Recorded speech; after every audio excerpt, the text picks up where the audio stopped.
Assalamualaikum warahmatullahi wabarakatuh. Selamat sore, Lisa. Waalaikumsalam warahmatullahi wabarakatuh. Selamat sore, Bu. Oke, jadi bagaimana kabarmu hari ini? Alhamdulillah baik, Bu. Hmm, syukur kalau begitu. Nah, sebelum kita mulai kegiatan hari ini, alangkah baiknya kita berdoa terlebih dahulu ya, Lisa. Iya, baik, Bu. Oke, doanya saya pimpin saja. Bismillahirrahmanirrahim.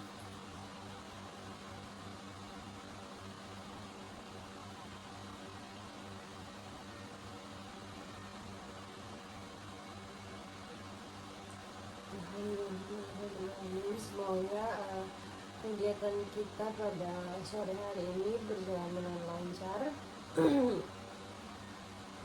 Oke, baik Lisa, terima kasih. Sebelum masuk ke pembahasan, Ibu ingin memastikan kamu merasa nyaman berada di sini. Jadi anggap saja ini sebagai ruangan atau tempat yang nyaman untuk kamu bercerita. Iya, Bu.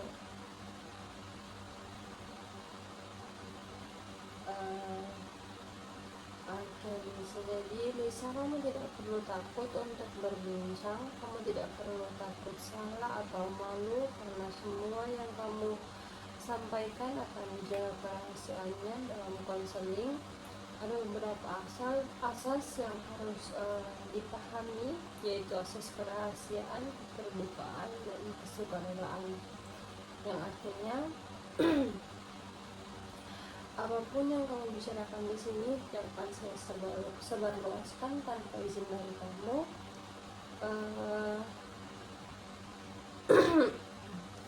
Dan juga kamu bebas menyampaikan apa saja yang kamu rasakan dengan jujur, dan kamu mengikuti kegiatan ini atas kemauan kamu sendiri.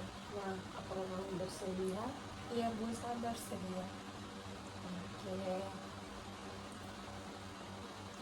Baik, jadi pertemuan kita pada sore hari ini adalah untuk membantu kamu memahami penyebab sulit fokus dan juga rasa malas ketika belajar.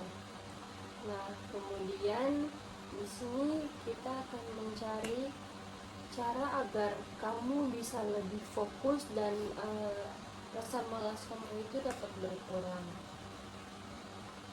Iya, baik, Bu. Nah, baik Lisa.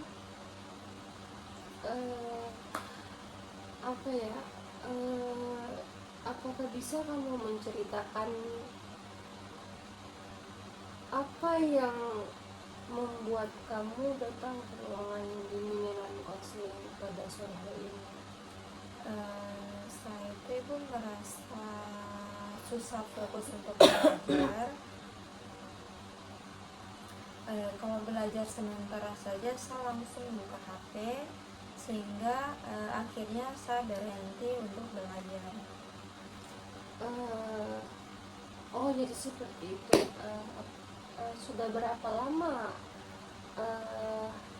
kamu merasakan hal-hal seperti itu? Kurang lebih beberapa bulan terakhir, Bu. Oke, nah apa yang biasanya apa yang biasanya terjadi ketika kamu sedang belajar atau ketika kamu mau memulai belajar? Awalnya itu saya lihat belajar, Bu. Saya di dalam pembelajaran saya membaca buku, kemudian beberapa menit saya sudah malas, sehingga saya bermain HP. Oh, jadi kamu jadi kamu merasa kurang fokus. Oke. Jadi berarti perhatian kamu mudah teralihkan karena HP atau? Iya, Bu, karena HP. Oh iya. Nah, menurut kamu berapa lama waktu yang bisa kamu gunakan untuk kamu bermain gadget atau HP? Mungkin kurang lebih 1 jam lebih, Bu. Oh. Nah, apakah ketika kamu bermain HP itu kamu bagaimana perasaan kamu ketika kamu sudah menyadari bahwa waktu belajar kamu itu sudah terbuang sia-sia atau habis karena kamu lebih memilih untuk bermain HP? Menyesal, Bu, karena saya tuh besoknya sering mengulangi lagi, dimana saat ketika sudah fokus belajar, kemudian saya merasa malas sehingga saya me- apa, saya bermain HP. Oh, jadi kalau seperti itu itu tandanya kamu itu menyadari eh, bahwa kebiasaan buruk yang sering terjadi saat kamu belajar itu sulit konsentrasi atau rasa malas atau bahkan mudah terpengaruh oleh HP, berarti kamu itu sadar akan kebiasaan itu merugikan untuk diri kamu, tetapi kamu masih sulit mengontrol diri. Iya, Bu. Oke. Nah, tadi kan itu apa ya, sulit konsentrasi itu karena HP. Nah, selain HP, apakah ada hal lain yang membuat kamu sulit fokus? Kadang saya merasa capek dan sering malas. Capek dan sering malas. Kalau kamu sering merasa mengantuk? Iya. Nah, sekarang saya ingin bertanya, apakah di kamar kamu atau di kos kamu itu kamu memiliki jadwal yang teratur di rumah, misalnya hari Senin dari jam segini sampai jam segini itu waktunya belajar, atau HP-nya itu disimpan dulu. Nah, apakah di kamar kamu itu kamu mempunyai jadwal yang teratur seperti itu? Eh, ada, Bu, cuma kalau ada tugas baru saya belajar. Iya, jadi berarti kalau belum ada waktu yang oke. Jadi berarti kamu itu belum ada waktu yang waktu tetap untuk kamu gunakan belajar. Mungkin iya, Bu. Nah, sekarang bagaimana dengan motivasi belajar? Apakah kamu masih memiliki semangat untuk meneruskan cita-citamu atau untuk mencapai cita-citamu? Masih ada, Bu. Saya masih ingin kuliah, tetapi rasa malas saya itu kadang lebih besar. Nah, oke, jadi rasa malas ya. Iya. Nah, ketika rasa malas kamu muncul, apa yang biasanya kamu katakan pada diri kamu? Menyesal sih, Bu. Kayak menyesal sih, Bu. Kayak berpikir nanti saja, besoknya masih bisa. Lalu besoknya apakah kamu tetap pada komitmen kamu itu, kayak hari ini kan kamu bilangnya nanti dulu deh, besok aja. Nah, apakah besok itu kamu melakukannya apa tidak? Mungkin sering ditunda lagi Bu. Sering ditunda. Nah itu karena kebiasaan kamu yang sudah kamu biasakan, kayak kalau misalnya kamu ada tugas hari ini kan, terus deadline-nya mungkin minggu depan. Nah seharusnya kan waktu luang itu kamu gunakan untuk mengerjakan tugas agar ketika deadline nanti kamu tidak yang kayak kejar-kejaran sama tugas gitu. Itu apa ya, panik ketika ada tugas H-1 itu kan terjadi karena kayak kamu tuh mikirnya gini, besok aja deh, kan masih ada besoknya, nah besoknya lagi, besoknya lagi, besok terus sampai nanti kamu kesusahan sendiri. Nah setelah kamu melakukan itu, apa dampaknya terhadap hasil belajar kamu? Saya Bu sering menunda tugas saya untuk belajar, sehingga nilai beberapa mata pelajaran saya itu menurun. Nah itu semua kan karena apa ya, kebiasaan buruk yang kamu biasakan, makanya nilai kamu itu bisa menurun. Nah setelah itu, apa yang kamu rasakan ketika apa yang kamu rasakan ketika kamu melihat nilai rapor kamu itu menurun? Sedih sih Bu, dan merasa kecewa sama diri sendiri. Oke. Nah kamu sedih dan sering merasa kecewa karena hasil nilai rapor kamu itu tidak sesuai dengan ekspektasi kamu. Padahal nilai kamu itu sesuai loh, karena ya kamu malas jadi seperti itu. Tapi oke, jadi itu dampak dari kebiasaan buruk yang kamu biasakan. Nah apakah orang tua kamu mengetahui kondisi seperti itu? Iya Bu, mereka sering menegur saya untuk bermain HP. Nah lalu bagaimana respon kamu ketika orang tua kamu menegur kamu? Saya bilang iya, saya akan mencoba untuk tidak mengulanginya lagi. Tetapi saya itu tidak bisa untuk kalau tidak bermain HP.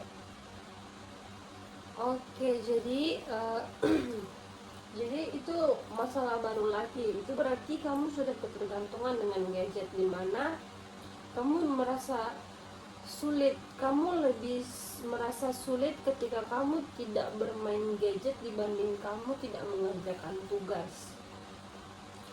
Seperti ada yang kurang setiap hari-hari kamu jika kamu tidak bermain gadget. Nah itu semua terjadi karena dibiasakan. Nah setelah kita berbicara lebih banyak, Lisa, menurut kamu apa penyebab utama kamu menurut kamu apa penyebab utama kamu sehingga kamu sering merasa sulit fokus saat pembelajaran berlangsung? Nah, karena bermain HP Bu. Selain HP?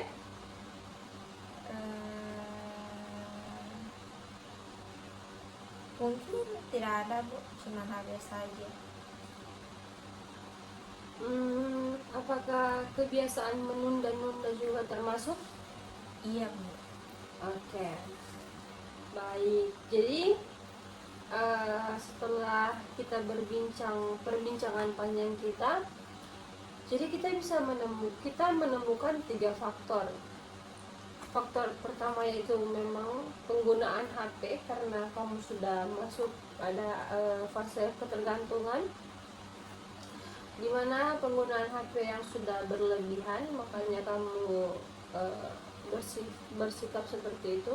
Kemudian rasa malas, dan juga kebiasaan menunda tugas yang selalu menyepelekan tugas, kayak besok aja deh kerjainnya, masih ada waktu besok kok, besoknya lagi. sampai tiba di mana kamu udah nggak punya waktu buat ngerjain tugas. Oke. Nah, Lisa, terkadang kita rasa malas kita itu bukan karena kita tidak mampu belajar, tapi rasa malas itu karena otak kita lebih memilih aktivitas yang lebih menyenangkan dan mudah, seperti bermain HP.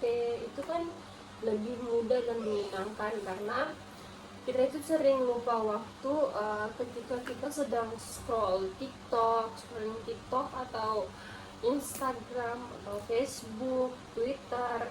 Kita itu suka lupa waktu, bahkan biasanya kita tuh buka HP, bangun tidur langsung buka HP. Kita tidak sadar bahwa kita sudah menghabiskan banyak waktu, misalnya 2-3 jam di tempat tidur tanpa melakukan aktivitas apapun. Nah, yang kedua itu mengurangi distraksi seperti HP. Dan ketiga itu memberi penghargaan kepada diri sendiri setelah belajar. Mungkin itu langkah-langkah yang bisa kamu lakukan, tetapi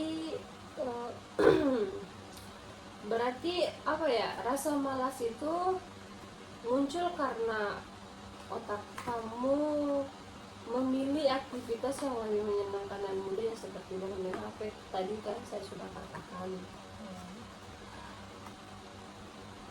Nah, di sini juga ada beberapa cara yang perlu kita lakukan. Yang pertama itu mengatur waktu belajar kamu. Jadi kamu itu misalnya kamu harus belajar membagi waktu. Sehari itu berapa? Kamu harus membatasi misalnya 25 menit saja sehari untuk bermain gadget. Bisa? Bisa.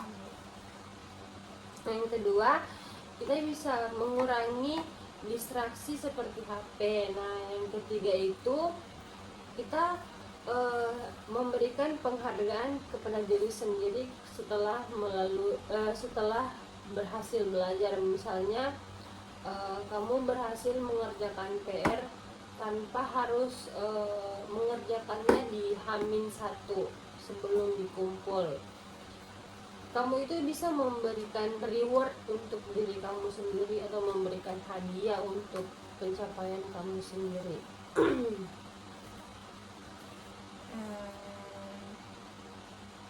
Iya Bu, sepertinya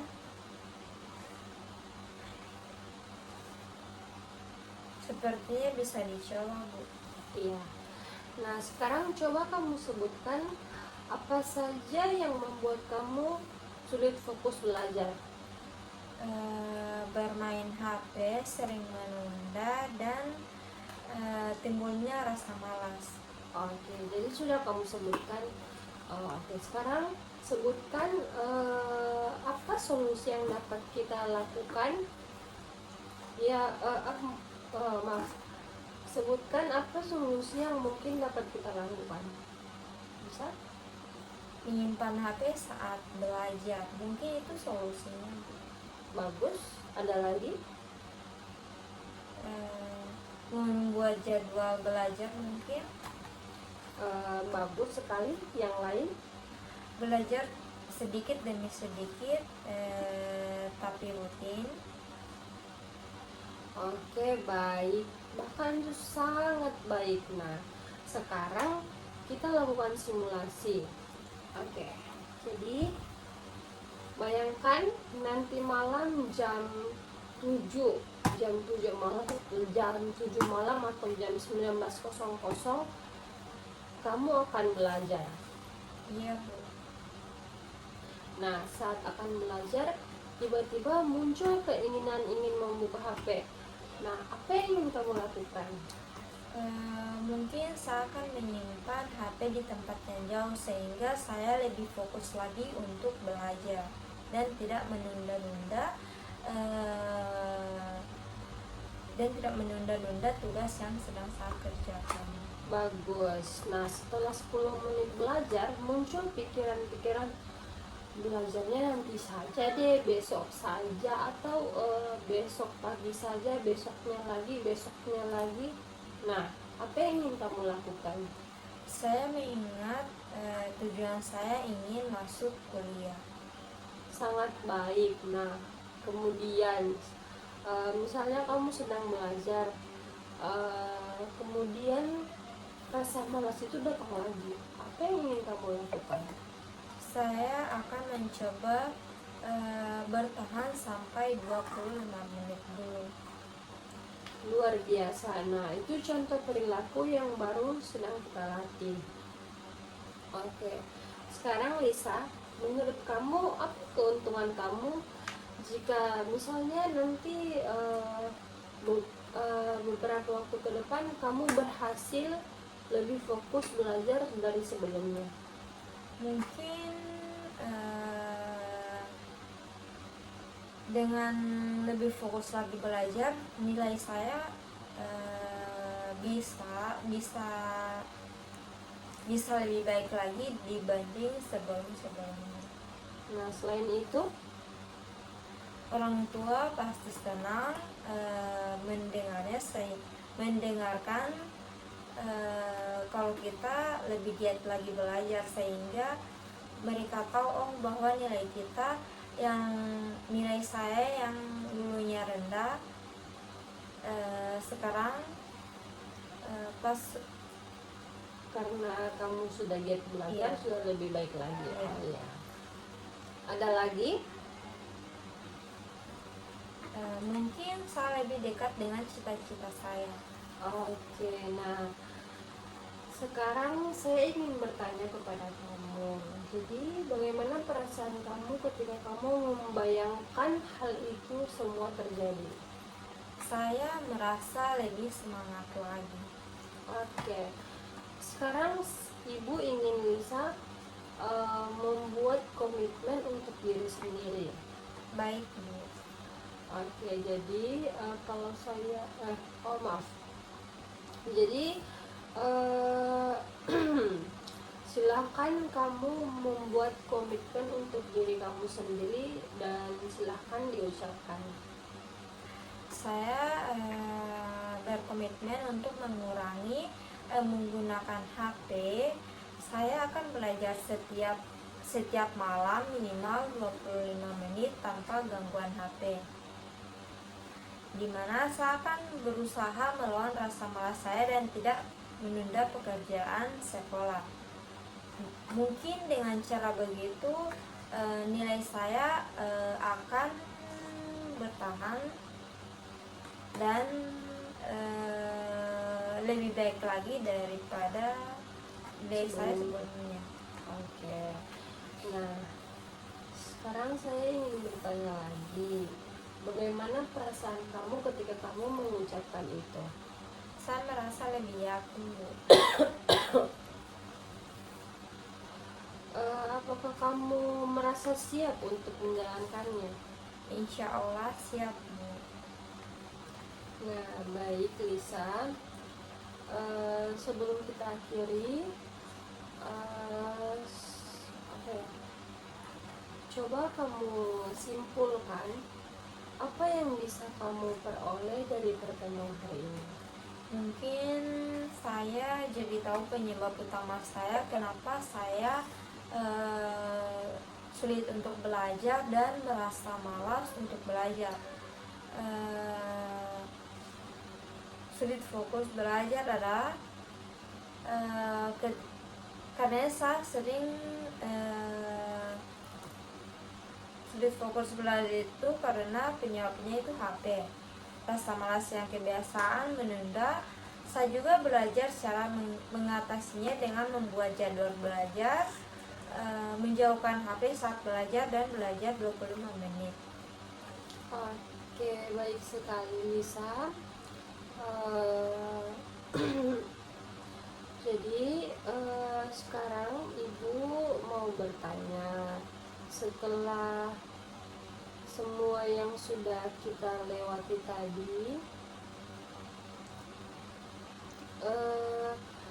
apa ya,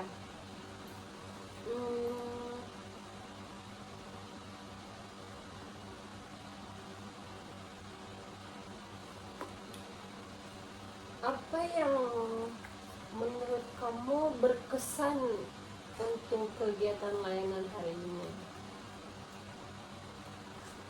Saya membuat komitmen belajar, Bu. Saya jadi sadar bahwa perubahan harus dimulai dari diri sendiri. Iya, karena kalau bukan kita yang merubah diri sendiri kan tidak mungkin orang lain. Jadi ketika kamu ingin melihat siapa yang bisa merubah diri kamu sendiri, kamu bisa mencobanya dengan berdiri di depan kaca. Karena tidak ada orang lain yang mampu mengubah kita kecuali diri kita sendiri. Iya, Bu, benar sih. Oke, Ibu senang mendengarnya. Dan kamu harus ingat, Lisa, perubahan itu tidak harus secara langsung atau instan. Tidak yang langsung ketika kamu ingin berubah, kamu langsung berubah drastis, berubah lebih baik lagi. Tidak seperti itu. Karena terkadang langkah kecil yang kita lakukan terus menerus itu akan membawa kita ke perubahan yang lebih besar lagi. Iya, Bu.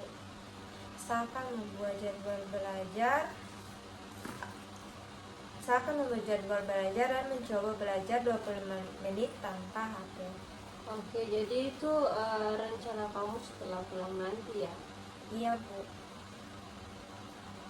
Oke, jadi pada pertemuan ini kita sudah cukup banyak membahas tentang alasan kamu sulit fokus dan juga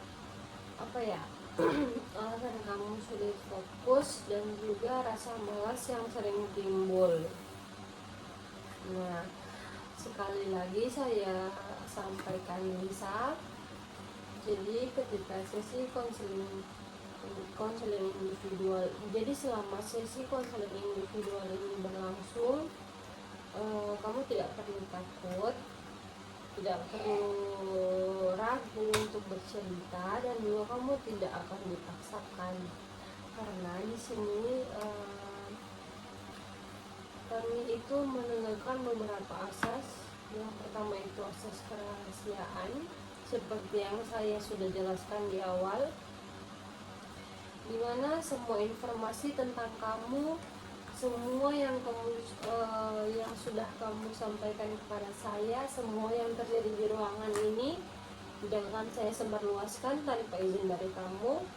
Dan juga ada asas kesukarelaan, asas keterbukaan, dimana selama sesi konseling ini kamu sudah sesuai dengan harapan saya, kamu sudah terbuka. Sebelumnya terima kasih, karena itu sangat membantu sesi konseling individual ini. Dan juga ada asas kesukarelaan, di mana kamu mau bercerita sendiri tanpa ada paksaan dari saya. Saya ucapkan terima kasih. Iya, terima kasih, Bu. Oke, jadi baik, pada pertemuan berikutnya kita akan melihat perkembangan apa yang sudah bisa kamu lakukan. Jadi saya percaya bahwa kamu itu mampu melakukannya. Amin. Terima kasih, Bu. Oke, sama-sama, Lisa. Terima kasih juga karena sudah terbuka dan aktif selama proses konseling. Selama proses konseling berlangsung, dan semoga apa yang kita bahas hari ini bisa membantu kamu menjadi anak yang lebih fokus, lebih bisa belajar untuk nilai-nilai kamu yang kemarin itu. Semoga ketika kamu berkomitmen seperti tadi itu, semoga itu bisa kamu lakukan. Kamu bisa mulai dari membuat jadwal-jadwal rutin, mengurangi bermain gadget, saya berharap itu. Dan semoga di pertemuan berikutnya kamu bisa membawa perubahan yang lebih baik lagi. Iya, Bu, saya juga berharap untuk tidak terlalu fokus bermain gadget. saya akan lebih fokus lagi untuk belajar, karena ketika saya fokus belajar, saya dimana ketika kalau ada soal atau ujian seperti begitu, di situ saya akan menjawab pertanyaannya sehingga nilai saya itu nantinya akan bagus. Ya. Nanti karena jelas karena ketika kamu menjawab pertanyaan atau berpendapat saat diskusi itu kamu akan mendapatkan nilai plus dari guru mata pelajaran atau dari wali kelas. Itu sudah pasti kamu akan mendapatkan nilai plus ketika kamu menyampaikan pendapat kamu atau berani bertanya dan juga aktif dalam kelas. Nah, makanya saya berharap kamu bisa mengurangi gadget dan kamu bisa lebih fokus lagi belajar nantinya. Ya Bu, saya akan lebih fokus lagi untuk belajar. Mungkin hanya itu. Oke, karena kamu sudah berkomitmen, jadi saya harap itu akan menjadi komitmen kamu terus menerus dan akan membawa kamu ke perubahan yang lebih baik. Nah, baik, untuk sesi layanan kali ini kita tutup sampai di sini. Saya akhiri Lisa. Wabillahi taufiq wal hidayah. Wassalamualaikum warahmatullahi wabarakatuh. Waalaikumsalam warahmatullahi wabarakatuh. Terima kasih juga atas partisipasi aktif kamu dan terima kasih karena kamu sudah terbuka dengan saya. Iya Bu, terima kasih kembali. Sampai bertemu di sesi konseling individual berikutnya ya Lisa. Iya Bu.